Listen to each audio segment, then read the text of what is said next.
Hi வணக்கம், நான் விஜய் விஸ்வா பேசுறேன். நாங்கள் வந்து ஃப்ரெண்ட்ஸோட ஊட்டிக்கு வந்திருந்தோம். ஸோ இங்கே வந்து ஒரு ஹோட்டலில் சாப்பிடலாம் அப்படின்னு வந்தோம். இந்த ஹோட்டலோட பேர் வந்து எம் கிளிவர் அப்படின்னு ஒரு ஹோட்டல்.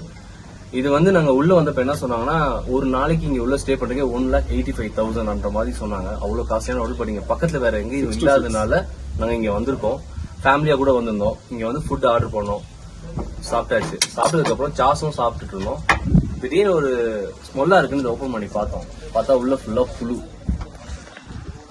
இது புழு இருக்குன்னு சொல்லிட்டு இமீடியட்டா ஃபேமிலியில சாப்பிட்ட எல்லாத்தையும் நிப்பாட்டிட்டு அவங்கள்ட்ட போய் கம்ப்ளைண்ட் பண்ணோம். இந்த மாதிரி புழு இருக்குன்னு சொன்னப்போ அதுக்கு நாங்க என்ன சார் பண்ண முடியும், we are not responsible, மேனேஜர்கிட்ட பேசுறேன் அப்படின்றாங்க.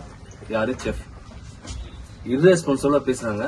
இவ்வளவு பேர் சாப்பிட்டுருக்கோம். எனக்கு வாமிட் ஆயிடுச்சு. ஆல்ரெடி இங்க இருக்க எல்லாருக்குமே அந்த டெண்டன்சி தான் இருக்கு. பட் அவங்க எந்த ரெஸ்பான்ஸுமே பண்ணல. மீடியாவுக்கு எதுக்காக இதை நான் ஃபார்வர்ட் பண்றேன்னா, இது எல்லாருக்கும் தெரியணும். ஹோட்டல்ல போனா அட்லீஸ்ட் ஓபன் பண்ணியாவது பார்த்துட்டு சாப்பிடுங்க. அதுக்காக மட்டும் தான் மெயினா அதை ஃபார்வர்ட் பண்றேன். So thank you.